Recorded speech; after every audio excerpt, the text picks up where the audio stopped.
दौंड तालुक्यातील कला केंद्रामध्ये गोळीबार झाल्याची घटना घडल्याची चर्चा होती, मात्र याला अधिकृत दुजोरा मिळत नव्हता। अखेर पोलिसांनी हे गूढ उकललं आणि दौंड तालुक्यातील वाखारी येथील या अंबिका कला केंद्रामध्ये ही गोळीबार झाल्याची घटना घडली असल्याचं पोलिसांनी तपासामध्ये निष्पन्न केलेलं आहे।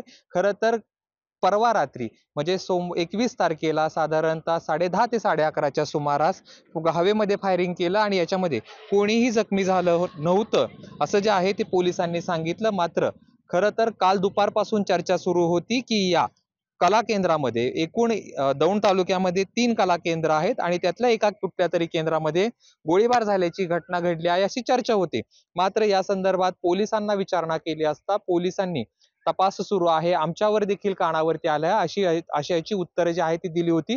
अखेर आज पोलिसांनी जो आहे तो 4 जणांवरती गुन्हा दाखल केलेला आहे आणि याच्यामध्ये एका आमदाराच्या जवळचा व्यक्ती असल्याचं देखील बोललं जाते। त्याच्यामुळं हा तपासाचं गूढ उकलण्यात पोलिसांना विलंब झाला का असा देखील सवाल उपस्थित होतोय। दौंड तालुक्यातील येवत पोलीस ठाण्यामध्ये 4 जणांवरती गुन्हा दाखल करण्यात आलेला आहे। मात्र या अंबिका कला केंद्रामध्ये या ठिकाणी काल देखील पोलीस आले होते। इथले जे आहे ते सीसीटीव्ही फुटेज पोलीस घेऊन गेले आणि त्यानंतर देखील इथले कला केंद्राचे मालक जे आहेत ते असा कोणताही प्रकार झाला नसल्याचं सांगत होते। मात्र त्यानंतर पोलिसांनी या ठिकाणी येत तिथल्या मॅनेजरशी बोलले आणि मॅनेजरला विश्वासात घेऊन त्यांनी विचारलं असता मॅनेजरनी फायरिंग झालं असल्याचं जे आहे ते सांगितलं आहे असं पोलिसांनी माहिती माध्यमांना दिली असली तरी खरं तर 4 जणांवरती पोलिसांनी गुन्हा दाखल केलाय। मात्र ज्यांनी हा प्रकार लपवला त्यांच्यावरती मात्र पोलीस काय कारवाई करणार असं विचारलं असता पोलिसांनी आम्ही हे शासन मान्य कला केंद्र असल्यामुळे याचा अहवाल शासनाला पाठवू असं उत्तर दिल्यामुळं खरं तर पोलिसांच्या भूमिकेवर देखील प्रश्नचिन्ह उपस्थित होतोय। खरं तर परवा रात्री झालेला गोळीबार खरं तर या कला केंद्राच्या मालकाने किंवा संबंधित व्यक्तीनं पोलीस ठाण्यात कळवणं गरजेचं होतं। मात्र हे प्रकरण दाबलं गेलं आणि पोलिसांनी या ठिकाणी येऊन देखील पोलिसांना माहिती न दिल्यानं या ठिकाणी गुन्हा दाखल करण्यास विलंब झाला। अखेर परवा रात्री झालेल्या घटनेचा आज जो आहे तो गुन्हा दाखल झालेला आहे। 4 व्यक्तींवरती हा गुन्हा दाखल केलेला आहे